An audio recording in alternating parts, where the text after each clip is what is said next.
5월 4일 월요일 새벽 예배를 주님의 이름으로 시작하겠습니다. 찬송가 342장입니다.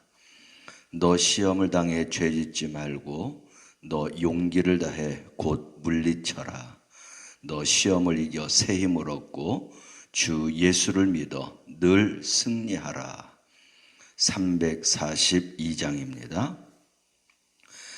너 시험을 당해 죄 짓지 말고 너 용기를 다해 곧 물리치라. 너 시험을 이겨 새 힘을 얻고 주 예수를 믿어 늘 승리하라.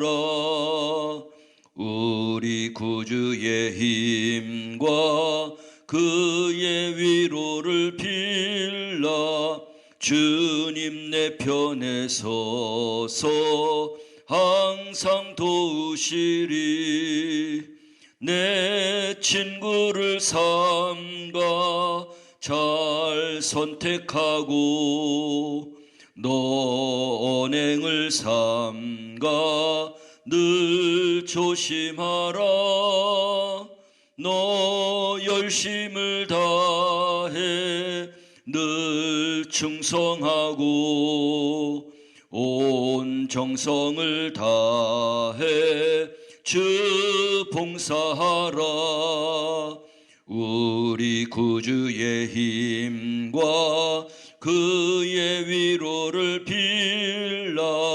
주님 내 편에 서서 항상 도우시리. 잘 이기는 자는 상 받으리니 너 낙심치 말고 늘 전진하라. 내 구세주 예수 힘 주시리니 주 예수를 믿어 늘 승리하라. 우리 구주의 힘과 그의 위로를 빌라. 주님 내 편에 서서 항상 도우시리. 아멘. 나는 전능하신 아버지 하나님 천지의 창조주를 믿습니다. 나는 그의 유일하신 아들 우리 주 예수 그리스도를 믿습니다. 그는 성령으로 잉태되어 동정녀 마리아에게서 나시고 본디오 빌라도에게 고난을 받아 십자가에 못 박혀 죽으시고 장사된 지 사흘 만에 죽은 자 가운데서 다시 살아나셨으며 하늘에 오르시어 전능하신 아버지 하나님 우편에 앉아 계시다가 거기로부터 살아있는 자와 죽은 자를 심판하러 오십니다. 나는 성령을 믿으며 거룩한 공교회와 성도의 교제와 죄를 용서받는 것과 몸의 부활과 영생을 믿습니다. 아멘. 신명기 13장 1절에서 11절 말씀입니다.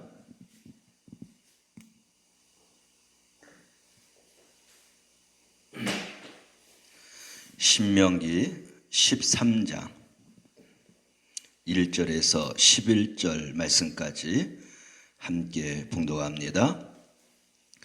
너희 중에 선지자나 꿈꾸는 자가 일어나서 이적과 기사를 내게 보이고 그가 내게 말한 그 이적과 기사가 이루어지고 너희가 알지 못하던 다른 신들을 우리가 따라 섬기자 하고 말할지라도 너는 그 선지자나 꿈꾸는 자의 말을 청종하지 말라.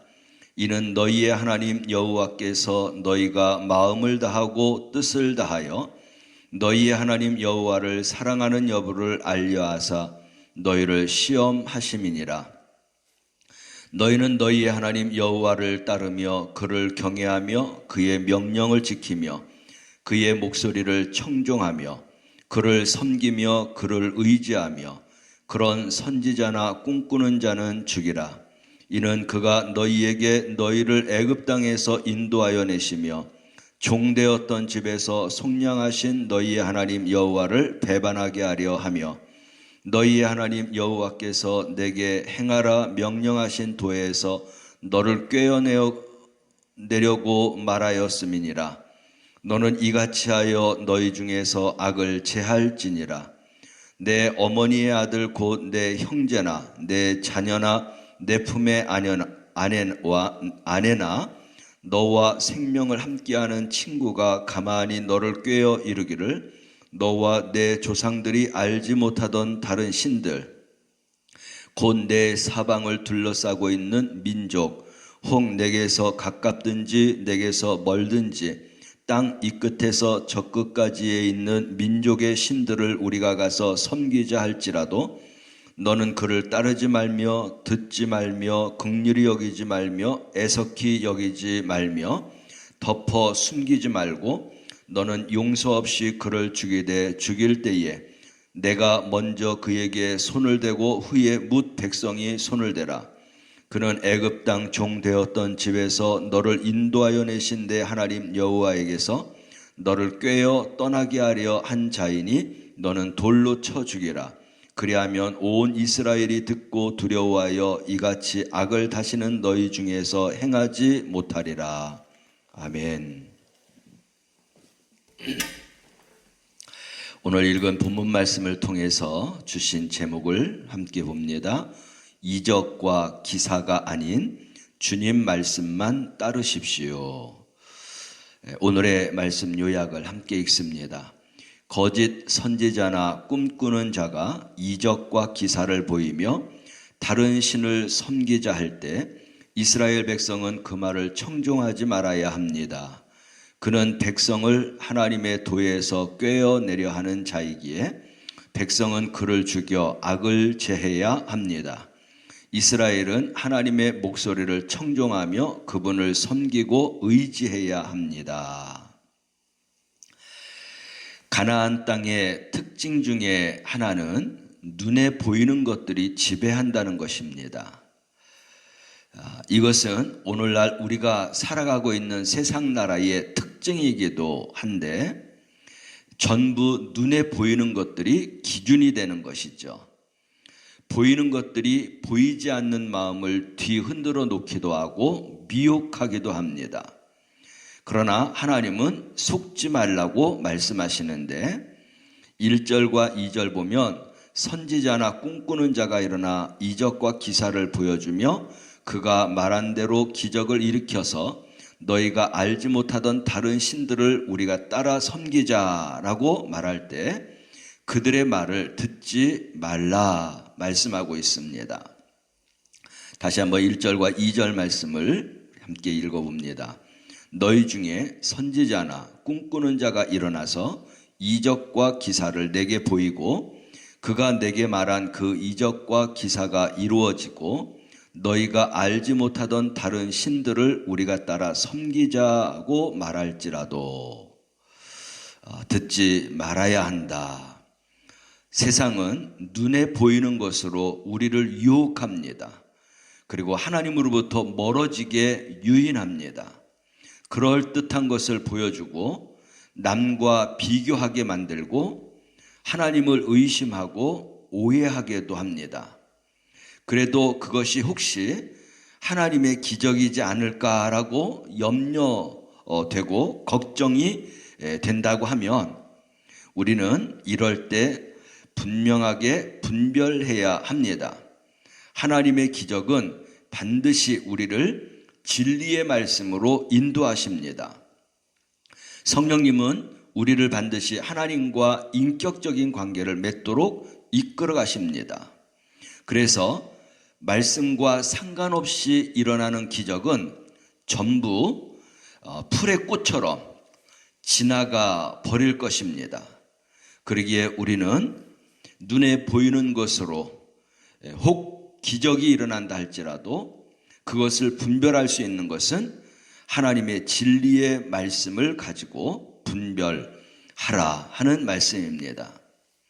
또 하나님은 선지자나 꿈꾸는 자들을 통해서 하나님 백성이 마음을 다하고 뜻을 다하여 하나님을 사랑하는지 여부를 시험하신다라고도 하고 있습니다. 3절 말씀을 보면 너는 그 선지자나 꿈꾸는 자의 말을 청종하지 말라. 이는 너희의 하나님 여호와께서 너희가 마음을 다하고 뜻을 다하여 너희의 하나님 여호와를 사랑하는 여부를 알려하사 너희를 시험하심이니라.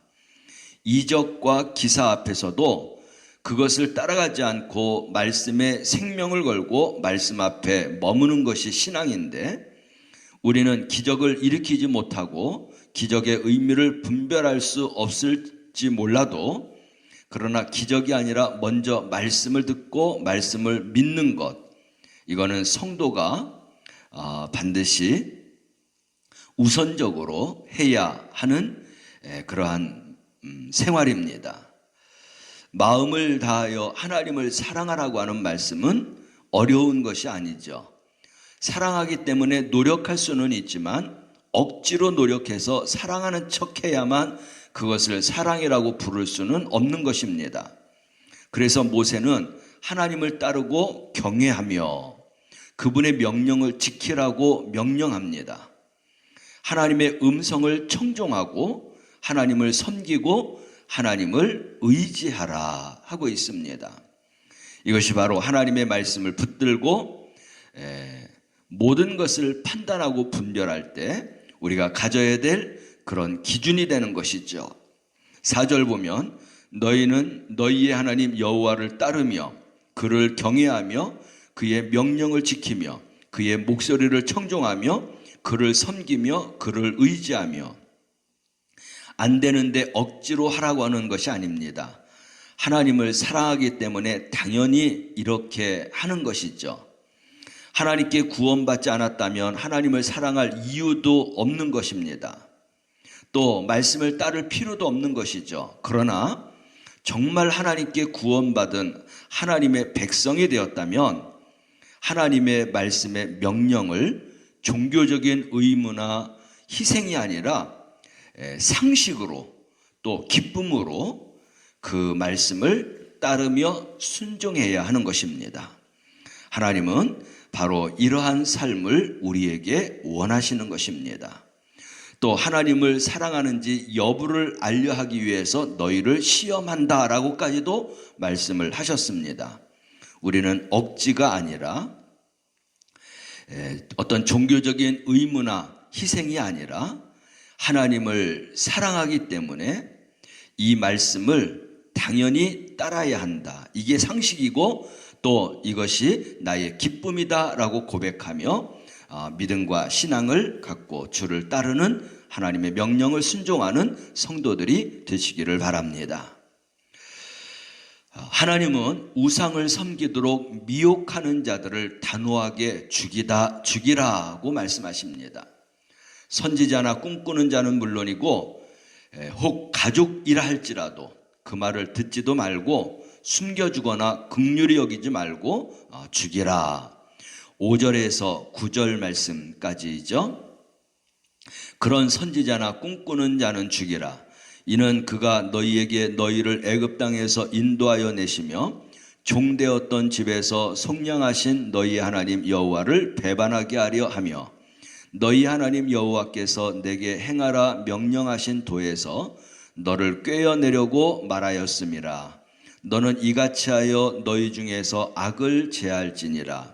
내 어머니의 아들 곧 내 형제나 내 자매나 내 품의 아내나 너와 생명을 함께하는 친구가 가만히 너를 꿰어 이르기를 너와 내 조상들이 알지 못하던 다른 신들 곧 내 사방을 둘러싸고 있는 민족 혹 내게서 가깝든지 내게서 멀든지 땅 이 끝에서 저 끝에 있는 민족의 신들을 우리가 가서 섬기자 할지라도 너는 그를 따르지 말며 듣지 말며 긍휼히 여기지 말며 애석히 여기지 말며 덮어 숨기지 말고 너는 용서 없이 그를 죽이되 죽일 때에 내가 먼저 그에게 손을 대고 후에 뭇 백성이 손을 대라. 세상의 기준으로는 이것을 무자비하고 잔인하다라고 할 것입니다. 그러나 하나님의 기준은 다릅니다. 변질은 한순간에 일어나지 않습니다. 슬그머니 들어와서 누룩처럼 퍼진 다음에 그것이 일상적인 상식처럼 이렇게 일어나게 되는 것입니다. 구원의 하나님으로부터 떠난 결과는 뭐냐? 멸망인 것입니다. 아무리 합당한 이유가 있을지라도 애굽에서 이스라엘을 구원하신 하나님을 떠나서 다른 신을 섬길 수는 없다는 것이죠. 그래서 거룩함은 곧 분리를 뜻하는데 생명을 위해서 단호하게 결단하는 것은 다 함께 멸망하는 것과 비교할 수 없는 것입니다. 이것은 다른 백성에게 경종을 울리는 일이기도 한 것이죠. 10절과 11절 말씀을 봅니다. 그는 애굽 땅 종되었던 집에서 너를 인도하여 내신 내 하나님 여호와에게서 너를 꿰어 떠나게 하려고 하는 자이니 너는 돌로 쳐 죽여라. 그리하면 온 이스라엘이 듣고 두려워하여 이 같은 악을 다시는 너희 중에서 행하지 못하리라. 오늘도 눈에 보이는 세상의 기준, 사람의 말로부터 단호하게 돌아서서 말씀을 선택할 수 있는 성도들이 되어야 하겠습니다. 한순간에 기적을 보고 따라가는 게 아니라 우리는 영원한 생명을 바라보고 따라가는 성도가 되어야 하겠습니다. 지금도 거짓된 사탄 마귀의 종이 되어서 살아가는 거짓 선지자나 또 선생과 유혹자들이 우리 주위에서 그리스도에 대한 우리의 사랑과 믿음을 호시탐탐 깨트리려고 노리고 있습니다. 이들의 유혹을 우리는 어떻게 이겨낼 수 있느냐? 먼저 그들의 주장이 성경적인가를 판단하십시오. 그들이 비진리를 선봉하고 있다면 유혹자에 대한 인간적인 정에 이끌리지 말고 오직 주님께 충성함으로 그들의 주장에 이끌리지 말아야 합니다. 모두가 다 일생 동안 흔들림 없는 오직 예수님만 사랑하며 살아가는 성도가 되시기를 바랍니다. 우리에게 말씀에 대한 올바른 깨달음과 지식이 없다면 거짓 종교의 유혹에 언제나 우리가 넘어갈 수 있고 언제나 우리를 찾아올 수 있습니다. 거짓된 유혹들은 우리 가까이에 있습니다. 외적으로는 거짓 가르침으로, 내적으로는 친밀한 관계를 통해서 우리에게 접근하기에 이러한 유혹에 맞서는 방법은 말씀으로 무장하는 것입니다. 말씀과 기도로 성령 충만해지고 악한 길을 분별할 수 있는 통찰력을 가지는 성도가 되고 그래서 사람과 환경, 심지어 한순간의 기적과 이적을 보고 거짓 선지자나 꿈꾸는 자들을 쫓아가지 말고 하나님 앞에서 하나님 말씀 앞으로 나아가며 말씀을 비추어가며 신앙과 믿음을 지켜나가는 성도들이 되시기를 주님의 이름으로 축원합니다. 묵상 에세이 말씀, 영적 리플리 증후군 함께 읽습니다. 리플리 증후군이란 허구의 세계를 설정하고 그것을 진실이라고 믿는 증상을 말합니다. 퍼트리샤 하이스미스의 재능 있는 리플리 씨의 주인공 이름에서 유래했습니다. 호텔 종업원 리플리는 재벌집 아들을 살해한 뒤 자신이 그의 행세를 합니다. 하지만 자신이 남을 흉내내고 있다고 생각하지 않습니다. 실제로 자신을 재벌 아들이라고 믿는 것입니다. 크리스천 중에도 이런 리플리 증후군을 앓는 사람이 매우 많습니다. 헛된 안일함에 빠져 자신이 괜찮지 않은데도 괜찮다고 스스로 아니합니다. 영적 리플리 증후군의 극단적인 예가 바로 이단에 빠진 사람들일 것입니다. 자기 의에 빠진 그들은 바른 신앙을 가진 사람들을 자기 세계로 끌어들이는 것을 사명으로 여깁니다. 나는 구원받았으니 지옥에 가고 싶어도 갈 수 없다고 자만하는 사람들도 리플리 증후군을 앓는 사람들입니다. 위대한 사도 바울조차 선줄로 여길 때마다 넘어질까 두려워하며 스스로 경종을 울리며 살았습니다. 성경에도 리플리 증후군의 희생자가 자주 등장합니다. 이들은 속이는 자의 으뜸인 사탄의 먹잇감입니다. 사탄은 할 수만 있으면 하나님이 택하신 자도 현혹하려 합니다. 심지어 예수님도 시험했습니다. 그러니 우리는 말해야 무엇하겠습니까? 누구든지 사탄의 유혹과 함정에 빠질 수 있음을 명심하며 선줄로 착각하지 말고 항상 주의해야 합니다. 리플리 증후군이라는 건 가짜를 진짜라고 말하고 그렇게 행사하고 주장하는 증상이 있는 사람을 말한다라고 보겠습니다. 그 유래도 호텔 종업원인 리플리가 재벌 아들을 살해하고 자신이 재벌 아들이라고 말하고 진짜 재벌 아들이라고 행세하고 주장하며 산다는 것이죠. 거짓을 진실이라고 주장하고 착각하는 병이 바로 리플리 증후군인데, 바로 이 리플리 증후군이 우리 믿는 사람들 중에서도 그런 증상이 있는 사람들이 있다는 것입니다. 그래서 믿는 사람 중에도 영적 리플리 증후군 증상을 갖고 있는 사람들이 있는데, 그들은 거짓된 선지자들, 거짓된 목사, 거짓된 선생, 거짓된 교인들을 말할 수 있습니다. 대표적으로 결국 그들은 영적 이단에 빠진 자들이다라고 말할 수 있습니다. 참된 진리, 하나님의 말씀에 서지 못하고 자기 중심과 자기 생각에서부터 시작된 잘못된 거짓된 것을 가지고 진실하다라고 말하는 것, 그것이 영적 리플리 증후군을 가진 자다. 그래서 영적인 이단에 빠진 자들은 자기가 자기 의가 바르다라고 살아갑니다. 자기 말이 진리라고 하고 자기 행위가 의롭다고 주장하는 사람들인데, 이 모든 것들은 거짓된 것과 속이는 자의 그러한 행위이죠. 그들은 이미 거짓되고 속이는 자의 으뜸인 사탄 마귀의 종이 된 자가 되는 것입니다. 그래서 거짓을 진짜 진실인 양 생각하고 말하고 행위하는 이런 모든 자들을 항상 우리는 조심해야 하겠습니다. 비진리를 진리라고 말하고, 바로 이러한 자들은 누굴까? 세상으로 말하면 사기꾼이라고 말하면 되겠습니다.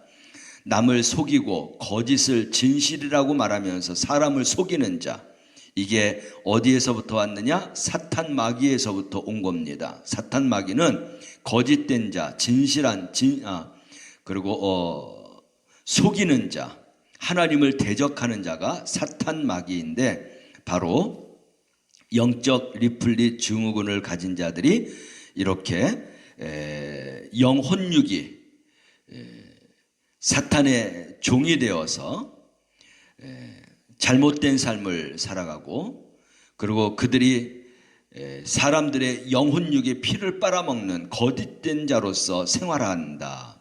우리는 그들을 타락한 자, 거짓된 자, 교만한 자들, 오늘 말씀이 바로 이런 자들을 단호하게 끊고 몰아내라 하고 있습니다.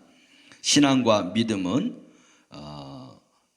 위대한 신앙의 사도 바울과 같이 우리가 신앙생활과 믿음 생활해야 하는데, 사도 바울은 그 위대한 믿음을 갖고 있으면서도 선줄로 여길 때마다 넘어질까 두려워하면서 스스로 경종을 울리며 살아갔다 했습니다. 이 사탄 마귀는 심지어 예수님도 시험했다는 겁니다. 그래서 우리는 말할 것도 없다는 것이죠. 그러므로 우리는 누구든지 사탄의 유혹과 함정에 빠질 수 있기 때문에 바로 이 사탄과 마귀는 거짓된 선지자나 선생과 목사나 거짓된 교인들, 이단자들을 통해서 항상 유혹하고 함정에 빠뜨릴 수 있도록 우리를 미혹합니다. 그러므로 우리는 항상 선줄로 착각하지 말고 하나님의 말씀을 굳건하게 붙잡고 말씀을 비추어서 항상 주의하면서 신앙생활을 잘 해나갈 수 있는 우리 성도들이 되시기를 간절히 주님의 이름으로 축원합니다. 기도하겠습니다. 사랑하시는 하나님, 눈에 보이는 진기한 것에 우리 마음을 빼앗기고 그럴듯한 미혹과 유혹에 솔깃해져서 살아가던 어리석은 삶들을 용서하여 주옵소서. 하나님 한 분만 바라보고 순결하고 거룩한 신앙으로 살아가는 것을 잊지 않게 하여 주옵소서. 아무리 작은 악이라고 해도 덮어 숨기지 말고 단호하게 끊을 수 있는 용기와 힘을 허락하여 주시고, 항상 말씀에 비추어서 진리 가운데 살아가고 구원과 영원한 영생에 하나님의 그런 자녀가 되어서 살아가게 하여 주시옵소서.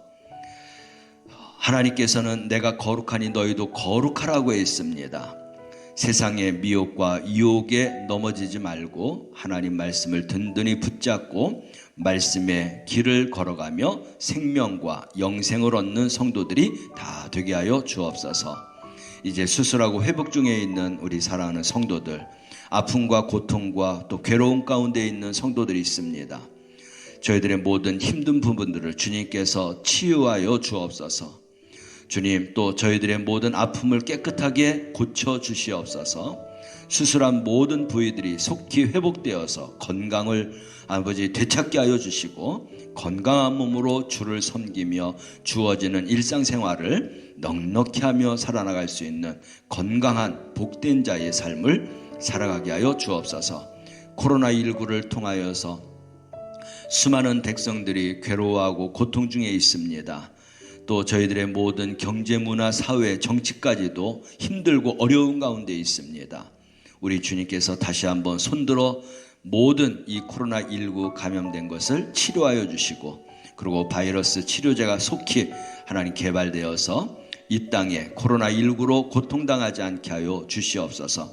무엇보다도 이제 멈춰선 공장들이 다시 가동되게 하시고, 경제가 회복되게 하시고, 또 희망과 또 용기를 가지고 모든 경제가 불황의 늪에서 다 회복되는 놀라운 하나님의 은혜를 하나님 허락하여 주시옵소서. 모든 사람들이, 세계의 모든 사람들이 함께 마음을 아파여서 정말로 이제 일상적인 생활로 돌아갈 수 있는 은혜도 하나님 허락하여 주시옵소서. 한 주를 시작합니다. 우리 사랑하는 성도들, 삶을 주님이 지켜 인도하여 주셔서 먼 타지나 타국과 군무에 나가서 생활하는 우리의 자녀들과 가족들, 친지들까지도 안전하도록 지켜주시고, 항상 주님 안에서 평안함으로 인도받고 저마다 가진 소망을 주님 안에서 다 이루며 살아가게 하여 주옵소서. 우리 사랑하는 성도들의 사업장과 직장과 생업과 또 영업장, 목축업과 농토 위에 또 건축 현장 위에 하나님이 함께하여 주시고 저희들의 필요를 다 채워주시며 무엇보다도 하나님의 복을 받고 그리고 살아가는 우리 성도들이 다 되게 하여 주시옵소서. 이 한 주 사는 동안에도 하나님의 기쁨이 되는 성도들의 삶이 되게 하옵소서. 예수님의 이름으로 기도하옵나이다. 아멘. 하늘에 계신 우리 아버지, 아버지의 이름을 거룩하게 하시며 아버지의 나라가 오게 하시며 아버지의 뜻이 하늘에서와 같이 땅에서도 이루어지게 하소서. 오늘 우리에게 일용할 양식을 주옵시고 우리가 우리에게 잘못한 사람을 용서하여 준 것 같이 우리의 죄를 용서하여 주옵시고 우리를 시험에 빠지지 말게 하시고 악에서 구하소서. 나라와 권능과 영광이 영원히 아버지의 것입니다. 아멘.